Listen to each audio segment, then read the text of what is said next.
नमस्कार मित्रों। आज मैं वो उपाय बताऊंगा जिससे बेईमानी का, भ्रष्टाचार का, अत्याचार का, दुष्कर्म का बिल्कुल ही खात्मा हो जाएगा। जड़ से खत्म हो जाएगी बेईमानी। आज मैं आपके सामने एक ऐसा उपाय पेश करने जा रहा हूं और वो उपाय है सबके पास में, लेकिन उपयोग नहीं करते हैं। इसलिए मैं आपको उस उपाय का उपयोग करने के लिए प्रेरित करूंगा। सबसे पहले आपसे मेरी एक प्रार्थना है कि यदि आप मेरे चैनल को अभी तक आपने सब्सक्राइब नहीं किया है तो सब्सक्राइब करिए। वीडियो पसंद आए तो लाइक करें और शेयर ज़रूर करें। कमेंट में बताएं कि आपको मेरा ये वीडियो कैसा लगा।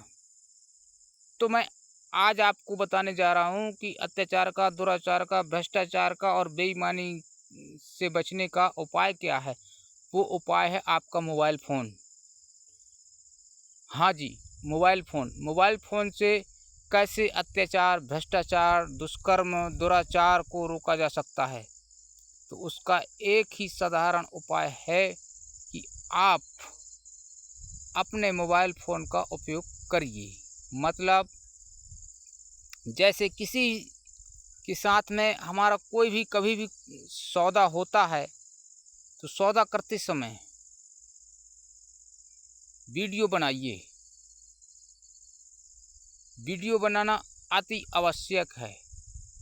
यदि आप किसी ऑफिस में गए हैं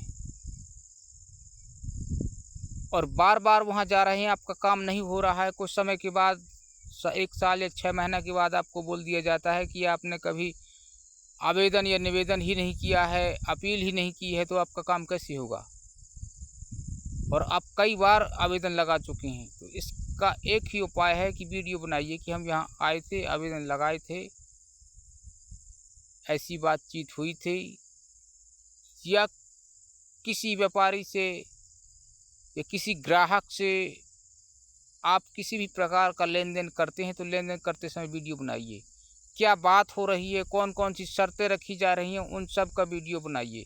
हर एक विषय का वीडियो बनाइए। यदि कहीं किसी के साथ में अत्याचार होता आप देख रहे हैं, दुष्कर्म होता हुआ देख रहे हैं, यदि आप कुछ कर नहीं सकते, यदि आप वहाँ बोल नहीं पा रहे हैं, आप में उतना बोलने का हिम्मत नहीं है, तो कम से कम धीरे से आप वीडियो बना लीजिए। वीडियो यदि आप सामने से नहीं बना पा रहे हैं तो वीडियो रिकॉर्डिंग चालू करके आप अपने मोबाइल को अपने कान में लगा लीजिए, ताकि उससे समझ में आएगा अगले आदमी को कि ये फ़ोन में बात कर रहा है।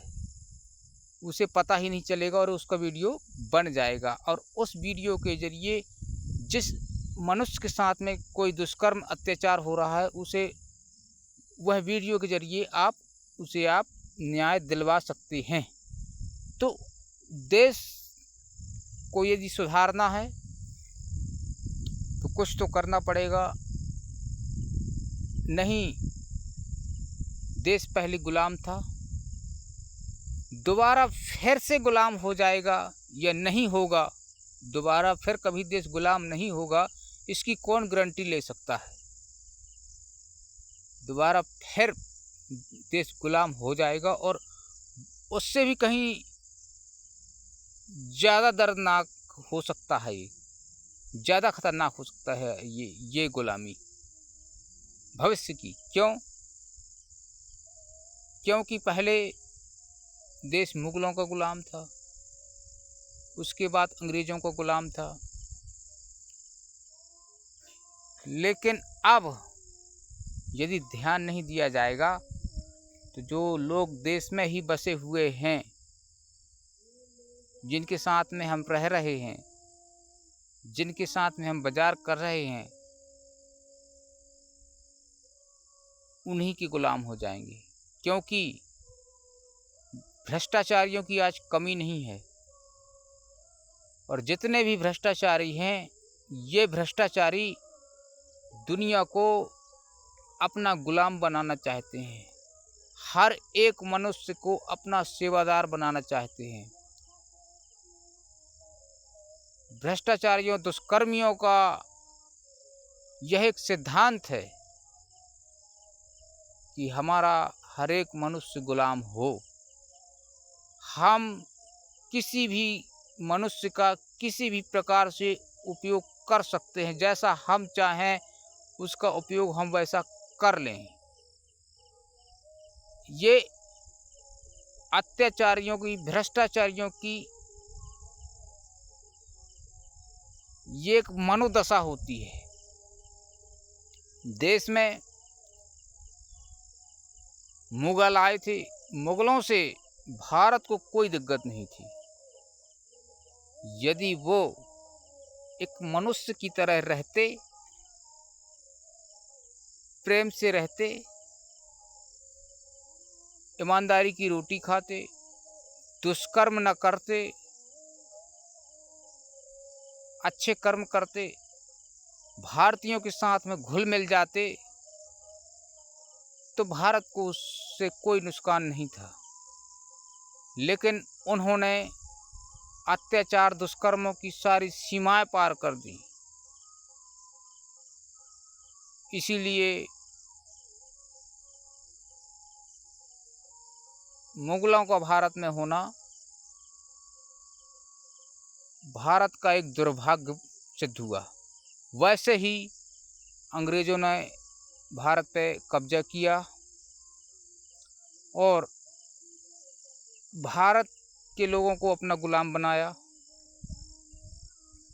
पहले मुगलों ने बनाया, फिर अंग्रेजों ने बनाया। अब लेकिन भारत के लोगों को भ्रष्टाचारी लोग गुलाम बनाएंगे, घूसखोर लोग, रिश्वतखोर लोग गुलाम बनाएंगे, बेईमानों को गुलाम बनेगा भारत, यदि आप जागरूक ना हुए तो। इसलिए हर एक मनुष्य को जागरूक होना जरूरी है। यदि आप चाहते हैं, आपके हृदय में वास्तव में देशभक्ति है, यदि आप भारत भूमि की संतान है, भारत माता की संतान है, तो आप इस वीडियो को अधिक से अधिक शेयर करिए और लोगों तक पहुंचाइए और लाइक करिए, ताकि लोग सोए हुए हैं तो जाग जाएं। क्योंकि हमें जो ये स्वतंत्रता मिली हुई है, यह स्वतंत्रता का लोग सदुपयोग नहीं, दुरुपयोग कर रहे हैं। नशे में जा रहे हैं लोग, जुए में जा रहे हैं लोग। ये दुरुपयोग ही है स्वतंत्रता का। इसलिए आज़ादी का दुरुपयोग ना करें। मेरी आप सबसे यह हाथ जोड़कर प्रार्थना है, क्योंकि यदि आप आज़ादी का दुरुपयोग करेंगे तो फिर गुलामी आ जाएगी। इसलिए, और गुलामी बहुत ही दर्दनाक, बहुत ही खतरनाक, बहुत ही भयानक, बहुत ही भयावन। मान लो कि जैसे आज लोग पशु पक्षियों के साथ में व्यवहार कर रहे हैं, वैसा व्यवहार गुलामी के समय पे मनुष्यों के साथ में होता था। जैसे बैल जोता जाता है, जैसे घोड़ा, गधा, ऊंट, खच्चर से काम करवा लिया जाता है, वैसे ही मनुष्यों से काम करवा लेते थे मुगल और उनके बाद अंग्रेज। जैसे मुर्गा की गर्दन एक पल में तोड़ के फेंक दी जाती है, वैसा ही हाल मनुष्य का होता था। जैसे जिंदा कछुआ को बर्तन में डाल के, पानी डाल के उसे आलू की तरह उबाल दिया जाता है, वैसे ही जिंदा मनुष्य को भी उबाला जाता था मुगलों के समय पे।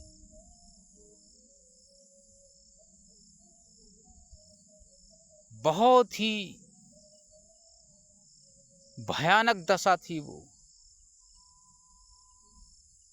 वह दृश्य यदि आप अपने मन में कल्पना करेंगे तो गारंटी से कहता हूं कि यदि आपके हृदय में जरा सी भी दया होगी तो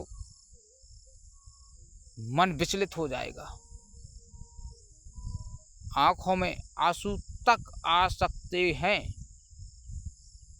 इसीलिए एक और मैं आपसे प्रार्थना कर रहा हूँ कि किसी भी प्रकार के पशु पक्षी को प्रताड़ित ना करें, उससे अधिक काम ना लें और किसी भी जानवर, किसी भी पशु पक्षी की हत्या ना करें। किसी का खून मत बहाइए, जहाँ तक जितना भी हो सके तो बचाइए, बचने दीजिए। क्योंकि हो सकता है कि जैसा कर्म हम पशुओं पक्षियों के साथ में करते हैं, यदि उसका हिसाब देना पड़ जाए तो कभी वो दशा, जो दशा पशु पक्षियों की है वही दशा कभी इंसानों की हो जाए तो। और थी, यह ऐसा हो चुका है गुलामी के समय पे। जानवरों की तरह बैल, ऊंट, गधा, घोड़ा, हाथी की तरह लोगों से काम कराया जाता था, जिसके शरीर में जितनी क्षमता होती, जैसे कि हाथी के शरीर में जितनी क्षमता होती है, गधे, ऊंट, खच्चर के शरीर में जितनी क्षमता होती है, उससे उतना काम करा लेते हैं लोग। वैसा ही हाल मनुष्य का था पहले। मनुष्य से भी उसकी शरीर की क्षमता के अनुसार उससे काम करा लिया जाता था और खाने में उसे कुछ थोड़ा सा अनाज दिया जाता था, वो भी गंदा वाला, ताकि किसी भी प्रकार से जीवित रहे। बस बहुत कम मात्रा में भोजन मिलता था लोगों को और बहुत ज़्यादा श्रम करते थे, लोगों पर कोड़े बरसाए जाते थे। तो मित्रों, आपसे मेरा यह एक निवेदन है कि जागरूक बनिए। किसी भी लेन देन का वीडियो बनाइए, ताकि यदि कोई हमारा मित्र भी है, उससे भी यदि हम कोई डील कर रहे हैं, कोई लेन देन कर रहे हैं, तो हम वीडियो बना लें, रख लीजिए उसे वीडियो सेव करके, ताकि मित्रता सलामत बनी रहे। क्योंकि बाद में भूल भाल जाते हैं, मित्र भूल जाता है, हम भी भूल जाते हैं, बहस होने लगती है, मिटने वाली बात आ जाती है। इसीलिए आपसे मेरा यह निवेदन है कि अब जब ईश्वर की कृपा से हमें ये मोबाइल फ़ोन, कैमरा, वैज्ञानिकों की देन कृपा से हमें मिल ही गया है, तो इसका हम सदुपयोग करें ना, सहयोगी उपयोग करें। सिर्फ समय पास करने में क्यों लगे हैं?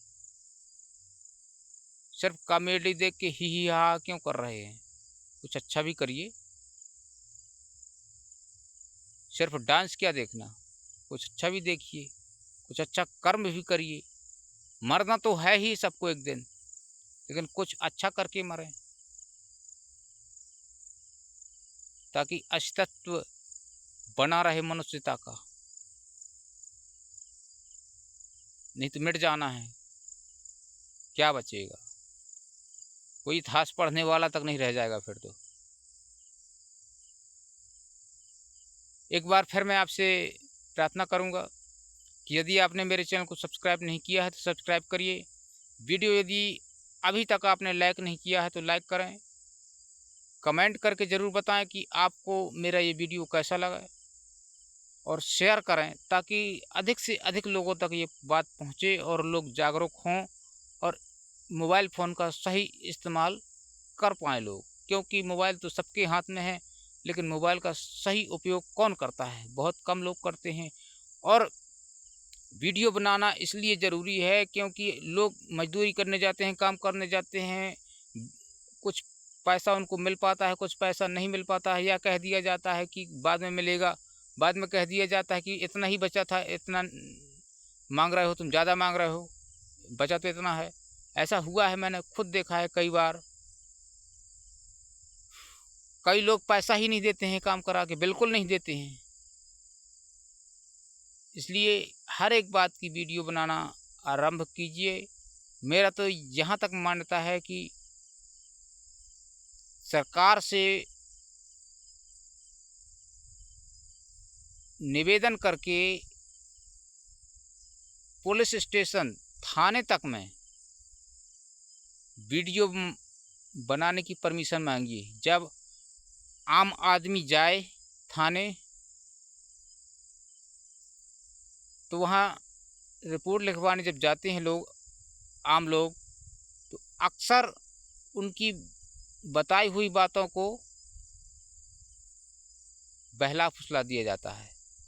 ज़्यादातर कभी कभी कहीं कहीं कोई अच्छा ऑफिसर होता है तो न्याय भी बढ़िया करता है, लेकिन कहीं कहीं ऐसा भी होता है कि जो बता रहा है वो नहीं लिखा जाता है। और या कभी कभी ऐसा भी होता है कि रिपोर्ट कच्चे कागज़ में लिख ली जाती है, बाद में वह रिपोर्ट फाड़ के फेंक दी जाती है, केस समाप्त हो जाता है। कुछ समय के बाद पता चलता है कि यदि आपको इससे मांगा जाता है कि कोई सबूत है आपके पास में कि आपने रिपोर्ट वहाँ डाली थी, कोई सबूत नहीं होता है और वो लोग देते भी नहीं है कभी रसीद पावती। इसलिए वीडियो बनाना बहुत ही आवश्यक है। एक ऑफिस में मैं गया था, एक समय पे 3-4 बार गया, 1-1.5 महीना से प्रयास कर रहा था। एक दिन मैंने वीडियो बनाने का प्रयास किया, वो समझ गया वीडियो बना रहा है, मोबाइल मांगा, मोबाइल उसको मैंने दिया, उसने वीडियो डिलीट कर दिया। यदि ईमानदार ऑफिसर वो होता तो वीडियो डिलीट नहीं करता। बेईमान था इसीलिए उसने वीडियो डिलीट किया, क्योंकि उसकी चोरी पकड़ी जा रही थी ना, क्योंकि वो लोग पैसे की बात कर रहे थे, पैसे मांग रहे थे और वो समझ गए थे कि वो पैसे मांगने वाली बात इसमें रिकॉर्ड हो चुकी है, हमारी ड्यूटी खतरे में है, इसलिए उन्होंने वीडियो डिलीट किया था। और उल्टा क्या कहा था, हम कंप्लेंट करेंगे। ईमानदार अधिकारी सरेआम बोलेगा कि आप वीडियो बना सकते हैं, कोई दिक्कत नहीं है, लेकिन जो बेईमान होगा वो वीडियो से डरेगा, बोलेगा नहीं भाई वीडियो हम नहीं बनाने देंगे। ये ईमानदार अफसरों की पहचान है। ईमानदार अफसर हो या ईमानदार कोई व्यापारी हो, वो वीडियो बनाने से नहीं डरेगा, बोलेगा वीडियो बना लो। लेकिन जो बेईमान होगा, चोर होगा, घूसखोर होगा, रिश्वतखोर होगा, वह नहीं बनाने देगा। इसलिए इसका भी प्रयास करिए कि हमें वीडियो बनाने के लिए मिले। धन्यवाद।